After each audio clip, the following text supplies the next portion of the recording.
कल हम अध्याय 3 पढ़ रहे थे राजनीतिक सहभागिता, जिसके अंदर हमने राजनीतिक सहभागिता का अर्थ और परिभाषा देखी। आज हम उसी लेसन को आगे बढ़ाते हुए 3.2 जो है टॉपिक, उसके अंदर है राजनीतिक सहभागिता का के स्वरूप। तो हम राजनीतिक सहभागिता के स्वरूप के बारे में पढ़ेंगे। राजनीतिक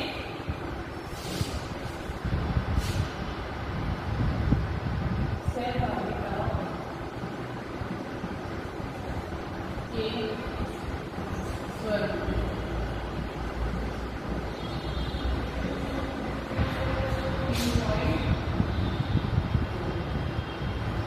देखिए, इसके अंतर्गत क्या कहा गया है कि राजनीतिक सहभागिता का स्वरूप होता कैसा है। इसमें ना 2 प्रकार के स्वरूप बताए गए हैं। पहला है विकासपरक और दूसरा है लोकतांत्रिक।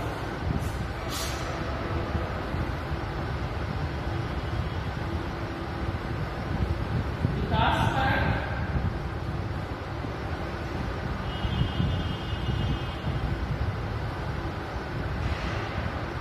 और दूसरा है लोकतांत्रिक।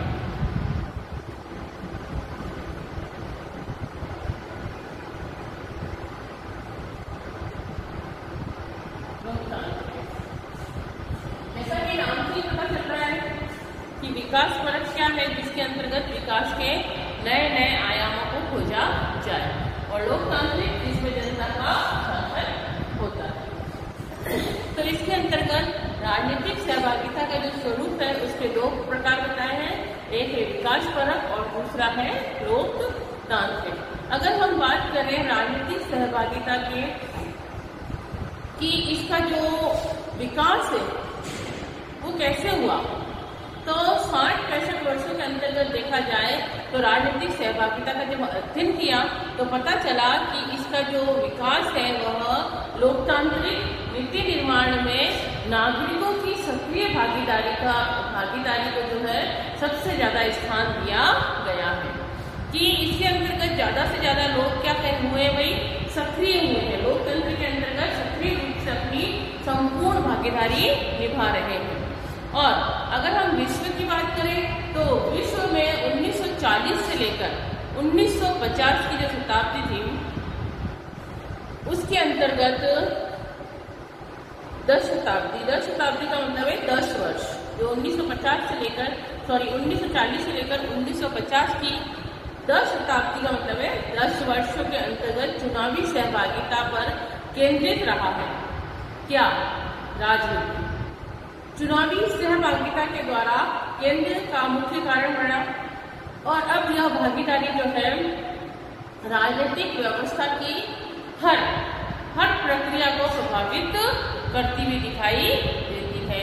वोट देने वाले व दिलाने वाले, है ना, चंदा देने वाले, याचिका प्रस्तुत करने वाले, सत्ताधारी जनप्रतिनिधियों पर प्रभाव डालने वाले, बहुत सी रैलियां निकालने वाले, रैलियों को लेकर किसी विशेष नए मुद्दों को जोड़ने वाले, धरना प्रदर्शन इत्यादि जो भी है, इन सब का जो कारण रहा है, विरोध प्रदर्शन वगैरह जो भी होते हैं, इन सब का कारण क्या रहा है भाई, राजनीतिक सहभागिता ही रही है। ये सब जो भी कार्य हो रहा है, जैसे वोट दिया जा रहा है, चंदा दिया जा रहा है, भागीदारी निभाई जा रही है ना, और सत्ताधारी प्रशासन जनप्रतिनिधियों के द्वारा इन पर प्रभाव डलवाना, रैलियां निकलवाना, विरोध प्रदर्शन करना, तो ये सब क्या है, ये सब राजनीतिक सहभागिता के औजार कहे जा सकते हैं। इनके द्वारा राजनीतिक सहभागिता को सक्रिय रूप मिलता है। जो शासकीय गतिविधियां जो है वह उत्तरदायित्व में बढ़ोतरी होती है, राजनीतिक सहभागिता में भी अप्रत्यक्ष वृद्धि देखने को मिलती है। अगर हम सोशल मीडिया की बात करें तो सोशल मीडिया में जो राजनीतिक सहभागिता है ना, सोशल मीडिया में राजनीतिक सहभागिता जो है वह बहुत ज्यादा आगे की तरफ बढ़ रही है। विकसित समाज के हर सामाजिक पहलू से अगर हम राजनीतिक सहभागिता को देखें तो इसका बहुत ज्यादा गहरा जुड़ाव देखने को मिलता है। वास्तव में जो है राजनीतिक सहभागिता जो है इसका जो अगर हम अध्ययन करें तो इसके अध्ययन का जब प्रारंभ हुआ तो ये इस बात पे निहित था कि लोकतंत्र और राजनीति दोनों ही क्या है, अविभाज्य है। लोक राजनीति और सहभागिता कि अगर हम राजनीतिक सहभागिता के विषय में अगर वार्तालाप करें तो हम पाएंगे कि लोकतंत्र और राजनीतिक सहभागिता ये दोनों क्या है, दोनों अविभाज्य है। अविभाज्य से तात्पर्य ये विभाजित नहीं किए जा सकते, इन्हें अलग नहीं किया जा सकता। इसी को अपने विषय में प्रस्तुत करते हुए एक विद्वान थे पैरी, क्या नाम था भाई, पैरी। पैरी ने अपने विचार प्रस्तुत करते हुए लिखा कि वो कहते हैं कि राजनीतिक सहभागिता जो है उसका जो संबंध है, उसका संबंध प्रत्येक पुस्तक से लोकतंत्र से संबंधित होती है कि राजनीतिक सहभागिता से संबंधित प्रत्येक पुस्तक जो है वो लोकतंत्र से संबंधित होती है। किसने कहा भाई, पैरी ने। क्या कहा कि राजनीतिक सहभागिता जो है अगर हम उसकी कोई भी पुस्तक उठा के देखें लोकतांत्रिक सहभागिता की तो हम पाएंगे कि ये पुस्तक जो है किससे संबंधित है, लोकतंत्र से संबंधित है। फिर एक और विद्वान आए इसमें, जिसका नाम था काश और मार्श।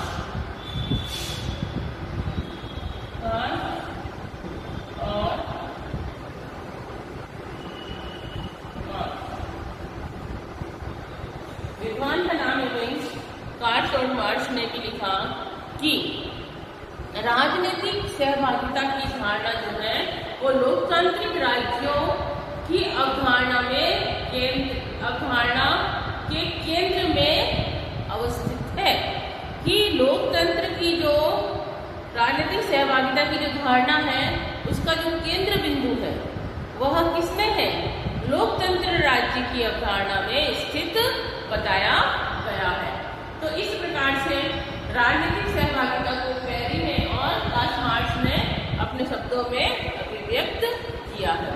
अगर हम बात करें लोकतंत्र, जहां जहां पर लोकतंत्र के बारे में, निर्णयों के बारे में, जहां निर्णयों में कम लोग भाग लेते हैं वहां लोकतंत्र का अंश भी कम होता है। अगर लोकतांत्रिक निर्णयों के अंतर्गत ज्यादा से ज्यादा व्यक्ति भाग लेंगे तो उसकी भागीदारी बढ़ेगी और कम लेंगे तो उसका जो भागीदारी है वो भी कम होगी और उससे उसका प्रभाव जो है वह कम पाया जाएगा। प्रजातांत्रिक निर्णयों में भी नागरिक की भागीदारी लोकतंत्र की एक क्या है, अपरिहार्य शर्त है। इस विचार का सूत्रपात पेरिक्लीस ने किया। किसने किया भाई, पेरिक्लीस ने 1431 से 1430 बीसी ईसा पूर्व में अपने अंतिम भाषण में कर दिया था। उनके अनुसार लोकतंत्र की जो निराली विशेषता थी वह थी उसके नागरिकों को प्राप्त भूमिका में निहित है। उन्होंने बताया कि लोकतंत्र जो है, पेरिक्लीस ने, क्योंकि लोकतंत्र जो है वह किसमें निहित है, नागरिकों को प्राप्त भूमिका में। जो भी नागरिक अपनी भूमिका निभा रहे हैं उस भूमिका में ही निहित है लोकतंत्र। फिर एक और विद्वान आए जिनका नाम था बेंजामिन बारबर। क्या नाम था भाई, बेंजामिन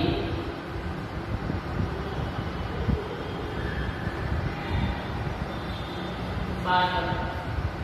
इन्होंने कहा, ये इनका जो है टाइम पीरियड जो है 1884 से लेकर 1984 से लेकर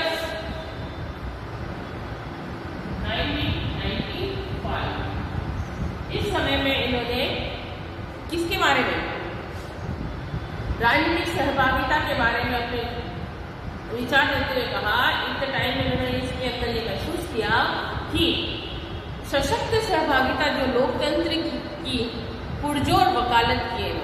क्या कहा उन्होंने, सहभागी लोकतंत्र, ये जो है सहभागी लोकतंत्र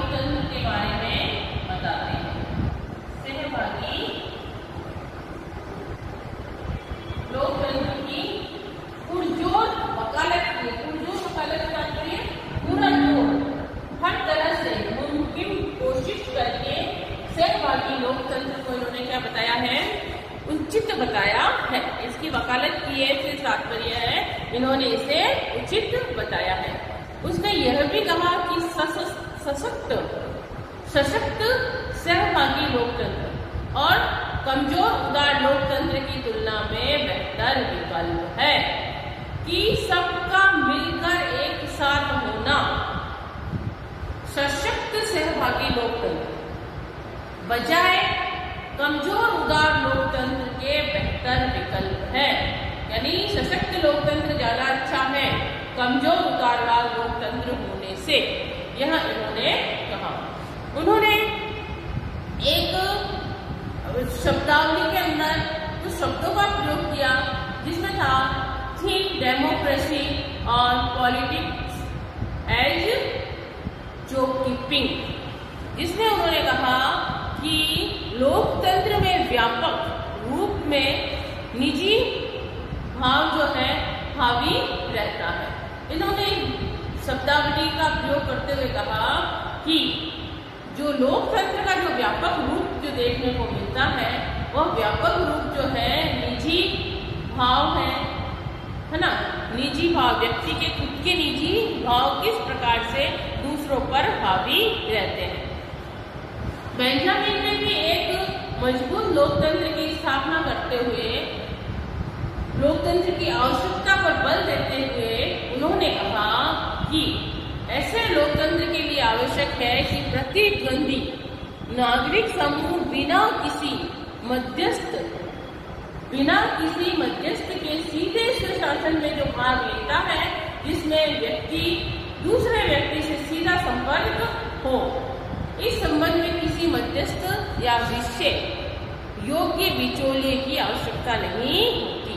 बेंजामिन ने राजनीतिक सहभागिता को स्पष्ट करते हुए कहा कि राजनीतिक सहभागिता स्वतंत्र वही है जिसमें ऐसा लोकतंत्र की आवश्यकता महसूस की जिसमें जो प्रतिद्वंदी है वह किसी बिचौलिए का सहारा ना ले, है ना, किसी मध्यस्थता का सहारा ना ले, बीच में किसी व्यक्ति का सहारा ना लेते हुए स्वशासन से सीधा संपर्क करे।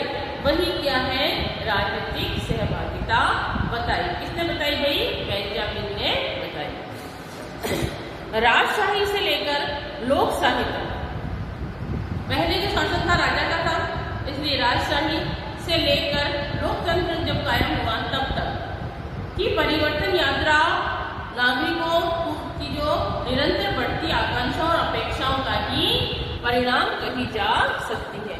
राजशाही से लेकर लोकशाही तक की अगर हम बात करें तो इसमें हम देखेंगे कि इसमें नागरिक निरंतर क्या हो रहे हैं, इसमें अपनी आकांक्षाएं लगा रहे हैं, ज्यादा से ज्यादा उन्हें सरकार से अपेक्षाएं हैं कि आगे और क्या अच्छी योजनाएं हो सकती हैं। तो लोकतंत्र आने का यही परिणाम है कि नागरिकों का राजनीति के प्रति बढ़ती आकांक्षाएं और अपेक्षा। लोकशाही ने जब सैद्धांतिक प्रक्रिया से आगे बढ़कर प्रतिनिधि लोकतंत्र का स्वरूप ग्रहण किया, तब राजनीतिक सहभागिता भी आकारित होने लगी।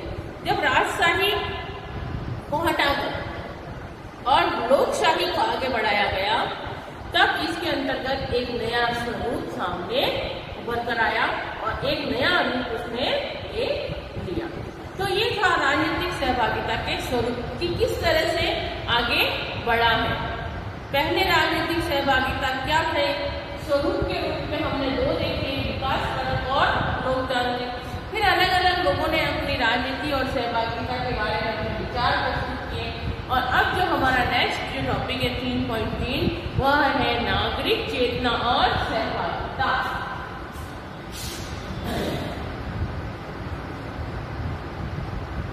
नागरिक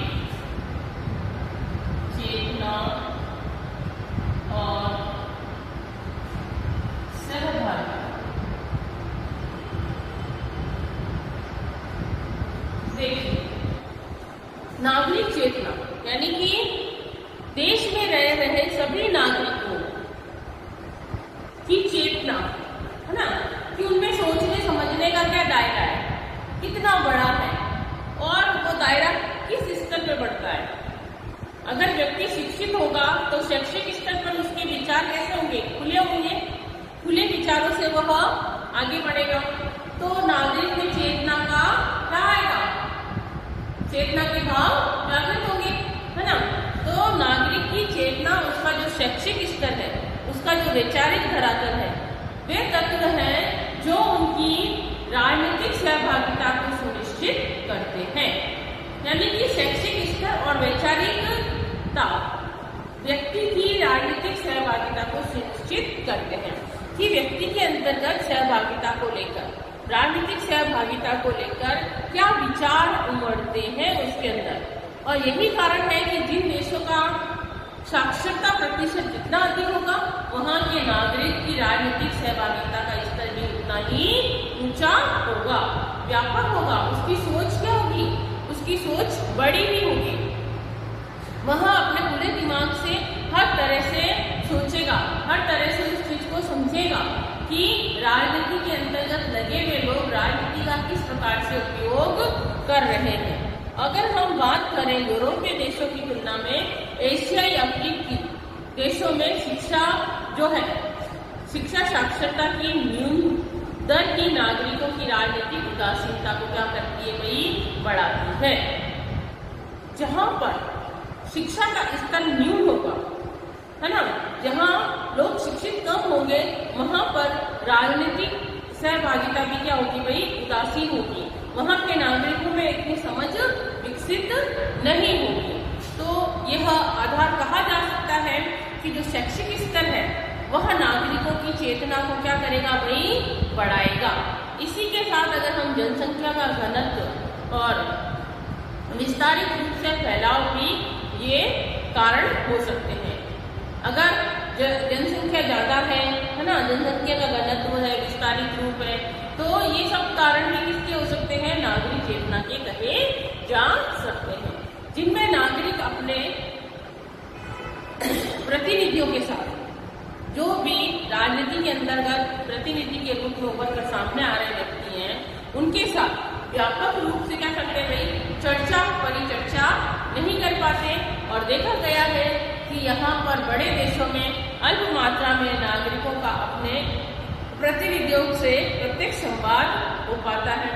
ऐसी स्थिति नागरिकों को लोकतांत्रिक और राजनीतिक सहभागिता अल्प मात्रा में ही सक्रिय रह पाती है, क्योंकि स्वाभाविक रूप से हम देख रहे हैं कि किसी भी देश के राजनीतिक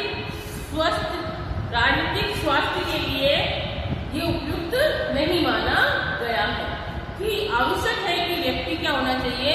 साक्षर होना चाहिए। उसका शैक्षिक स्तर, उसका विचारों का जो भाव है ना, जो वो विचार अपने दे रहा है, उसमें कितना खुलापन देखने को मिलता है, किस प्रकार से वो सक्रिय राजनीति में अपना पूर्ण भाग लेता है। तो इसके अंतर्गत आवश्यक है कि नागरिक चेतना को विकसित किया जाए सहभागिता के अंदर। और नागरिक चेतना को हम विकसित कब कर सकते हैं? नागरिक चेतना को हम शिक्षा के द्वारा, इसके द्वारा शिक्षा के द्वारा ही विकसित किया जा सकता है। शिक्षा ही एक ऐसा स्तर है जिससे व्यक्ति के विचारों में नए आचार विचार आना शुरू होते हैं। अब हमारा जो नेक्स्ट पॉइंट है वह है राजनीतिक सहभागिता का अभिजात्य स्वरूप। क्या भाई? राजनीतिक सहभागिता का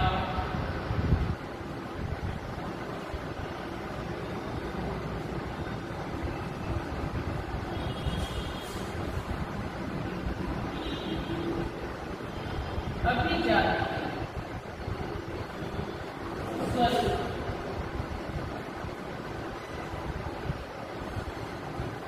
क्या कह रहा है ये हमारा अभिजातीय स्वरूप? इसके अंतर्गत जो भी लोकतांत्रिक प्रक्रिया है, इसमें नागरिकों के प्रभावी और सक्रिय सहभागिता अनिवार्य मानी गई है।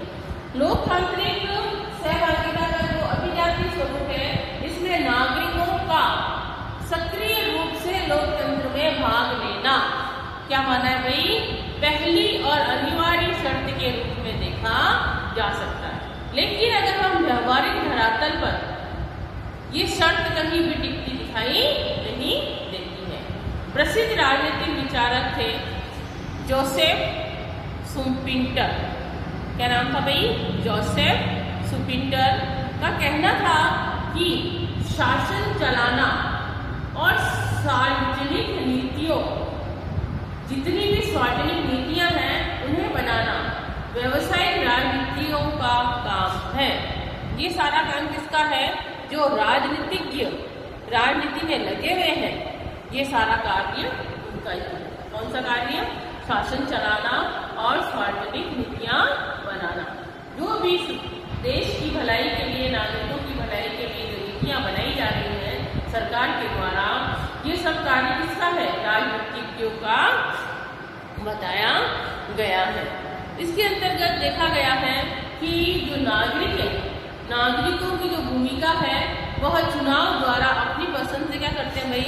राजनीतिक दलों के माध्यम से अपने प्रतिनिधि को चुनते हैं, है ना। चुनने तक ही सीमित है कि हम किस व्यक्ति को, किस प्रतिनिधि को चुनकर शासन सत्ता उसके हाथ में देना चाहते हैं। जब तक वो नहीं चुना जाता है तब तक ही नागरिकों की भूमिका देखी जाती है, और जब वो चुन लिया जाता है तब वो वहीं तक सीमित रह जाता है। तो स्पष्ट रूप से ये कहा जा सकता है कि इस प्रक्रिया को धकेल देती है, एक तरफ धकेल देती है ना। ये जो प्रक्रिया है कि यह प्रक्रिया उस व्यक्ति को एक तरफ धकेल देती है जो उसे सिर्फ और सिर्फ कहाँ तक ले जाने में सहायक है? शासक बनाने में सहायक होता है। और शासन सत्ता या विपक्ष में केवल चुनिंदा राजनीतिज्ञ होते हैं। यही नहीं, ये विपक्ष में केवल जनप्रतिनिधियों, जो जनप्रतिनिधित्व करने वाले राजनीतिक, अपने राजनीतिक दल के सक्रिय एवं अग्रिम पंक्ति में क्या करते हैं? व्यवसायिक योजनाओं में आर्थिक है, वैज्ञानिक है, तकनीकी है, ये सारी पेचीदगियों के चलते नीति निर्माण में केवल सतही कार्य पर पाते हैं। सतही कार्य यानी ऊपर ऊपर कोई कार्य करते हैं, अंदर तक नहीं जाते हैं।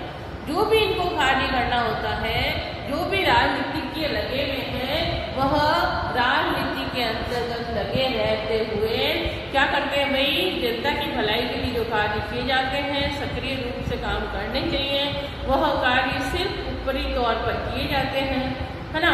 वास्तव में सक्रियता और सत्ता में भागीदारी जो है ब्यूरोक्रेट और टेक्नोक्रेट की होती है। इस प्रकार जो वर्तमान समय में हम वास्तविक सहभागिता अल्प मात्रा में अभिजातीय वर्गों के हाथों में सिमट कर रह गई। अभिजाती चुनिंदा लोगों के हाथ, है ना।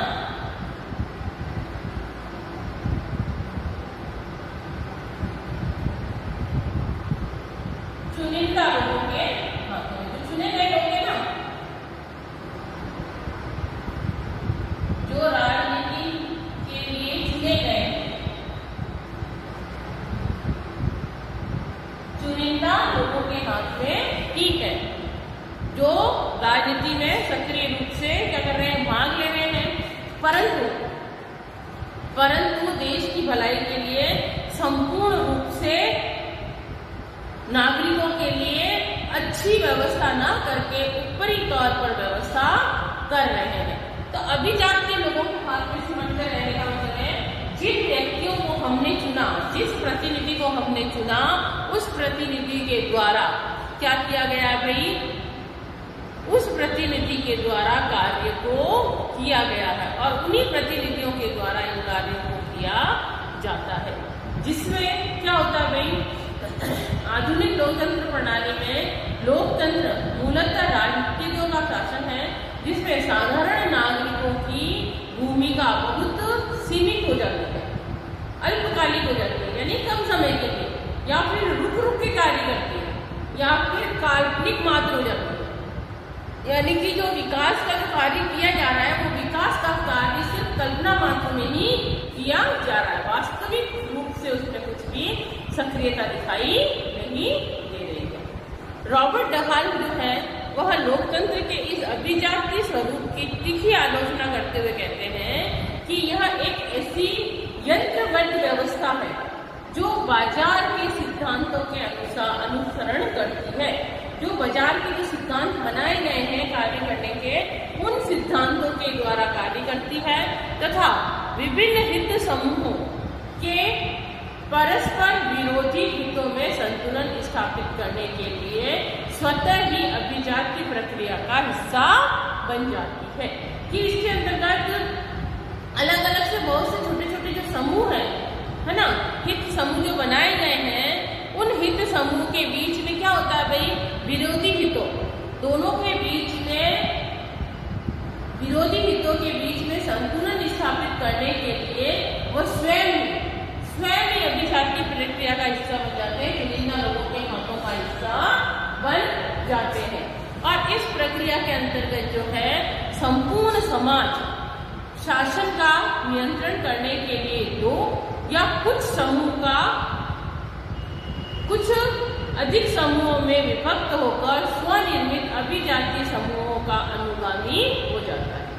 इस प्रकार से ऐसी लोकतांत्रिक व्यवस्था में नागरिकों की जो सहभागिता है का स्तर क्या हो जाता है, अत्यंत न्यून हो जाता है, कम हो जाता है, जो किसी भी लोकतांत्रिक व्यवस्था के लिए शुभ नहीं माना जाता, उचित नहीं माना जाता। तो इस प्रकार की जो सहभागिता देखने को मिलती है अभिजातीय जो सहभागिता देखने को मिलती है, इसमें व्यक्ति जो है कम से कम लोगों का भला करता है और भला करने वाले जो अभिजातीय समूह है वह चुनिंदा लोग हैं जिन्हें हमने ही चुना है और वह सिर्फ उतना ही कार्य करते हैं, ऊपरी रूप से दिखावटी कार्य करते हैं, जो कि सक्रिय रूप से करना चाहिए वह दिखाई नहीं देता है। तो इसके अंतर्गत यही बात कही गई है कि राजनीतिक जो सहभागिता है उसका अभिजातीय स्वरूप देखने को मिलता है। तो अभी हमने तीन टॉपिक पढ़े, इसके अंतर्गत पहला था राजनीतिक सहभागिता का स्वरूप देखने को मिला, है ना। इसके दो स्वरूप बताए गए, विकासपरक और लोकतांत्रिक। विकासपरक और लोकतांत्रिक, जैसा कि नाम से पता है, विकासपरक जो आगे को बढ़ाएगा, विकास को आगे बढ़ाएगा, राजनीतिक सहभागिता के अंतर्गत पूर्ण भूमिका को निभाएगा। और दूसरा था लोकतांत्रिक। लोकतांत्रिक के अंतर्गत ज्यादा से ज्यादा जनता की भलाई के कार्य किए जाएंगे। इसमें फिर अलग अलग लोगों ने अपनी परिभाषा दी, पैरी है, जॉन्स और मार्क्स है, बेंजामिन है ना, पैराक्लीस था, ऐसे बहुत से विद्वान हुए जिन्होंने राजनीतिक सहभागिता में अपने विचार प्रस्तुत किए। और फिर राजनीतिक चेतना और सहभागिता, अगर व्यक्ति के अंतर्गत राजनीतिक चेतना को सजग रूप से जागृत करना है ना, तो उसके लिए क्या करना पड़ेगा भाई, शैक्षिक स्तर को बढ़ावा देना पड़ेगा, शिक्षा के स्तर को ऊंचा उठाना पड़ेगा, लोगों के विचारों के अंतर्गत क्या लाना पड़ेगा भाई, बदलाव लाना पड़ेगा, अपने विचार खुलकर कहने की उसको जरूरत महसूस होगी। और बहुत ये स्तर जो है वो पूरा किसके द्वारा होगा, शिक्षा के द्वारा पूरा होगा। तो नागरिकों के अंतर्गत चेतना का जो विकास किया जा रहा है वो चेतना का विकास सिर्फ और सिर्फ शिक्षा के द्वारा ही किया जा सकता है। फिर था राजनीतिक सहभागिता का अभिजातीय स्वरूप। जिन व्यक्तियों को हमने चुना है लोकतंत्र के लिए, शासन चलाने के लिए, उसको शासन चलाने के अंतर्गत वह क्या करेगा भाई, व्यक्ति वह अपना ही कार्य करेगा। जो भी नीतियां बनाई जाएंगी सिर्फ और सिर्फ ऊपरी तौर पर बनाई जाएंगी, न कि सक्रिय सहभागिता निभाते हुए बनाई जाएंगी। इसीलिए यहाँ पर इसको क्या कहा गया कि यह जो सक्रियता है और सत्ता में भागीदारी किसकी होती है भाई, ब्यूरोक्रेट की होती है, ना कि टेक्नोक्रेट की होती है। तो इस प्रकार से इसके अंतर्गत बेंजामिन ने बताया कि जो राजनीतिक सहभागिता है वह अभिजातीय वर्ग के हाथों में सिमटकर रह गई है, चुनिंदा लोगों के हाथ में सिमटकर रह गई है, जो नागरिकों के ज्यादा से ज्यादा कल्याण के कार्य तो करते हैं लेकिन पूर्ण रूप से सक्रिय रूप से नहीं करते आगे बढ़ाने में बहुत अल्पकालिक या रुक रुक के मानी जाती है या फिर काल्पनिक मात्र भी कही जा सकती है। राजनीतिक सहभागिता का अगर हम स्वरूप देखें तो इस स्वरूप में ये एक ऐसी गतिविधि है जिसके अंतर्गत कोई भी व्यक्ति जो सार्वजनिक नीतियां बनाई गई हैं, जो निर्णय लिए गए हैं, निर्णय निर्माण किया गया है, निर्धारण और क्रियान्वयन किया जा रहा है, इन सभी प्रक्रिया में सक्रिय रूप से भाग लेता है। व्यापक अर्थों में हम देखें तो यहाँ लोकतांत्रिक राजनीतिक प्रणाली के अंतर्गत किसी भी राजनीतिज्ञ, सरकारी अधिकारी, सहभागिता मूलक लोकतंत्र और लोकतांत्रिक प्रक्रिया में साधारण नागरिकों की सहभागिता पर बल देता है। ज्यादा से ज्यादा लोकतांत्रिक सहभागिता पर बल दिया जाता है। इसके अंतर्गत लोकतंत्र के अंतर्गत हम देखते हैं कि राजनीतिक सहभागिता के अनेक मापदंड अपनाए जा रहे हैं। बहुत से मापदंड हैं जिन्हें अपनाकर क्या किया जा रहा है भाई, राजनीतिक सहभागिता को बढ़ावा दिया जा रहा है। अधिकांश अध्ययनों के अंतर्गत हमने पाया कि मतदान में भाग लेने वाले नागरिकों की प्रतिशत मात्रा में हो रही राजनीतिक सहभागिता का बढ़ता हुआ अंश दिखाई देता है। तो ये था हमारा यहाँ पर राजनीतिक सहभागिता का स्वरूप और ये आज हमने पूरा किया है। आगे कल हम इस लेसन को कंटिन्यू करेंगे। Thank you class.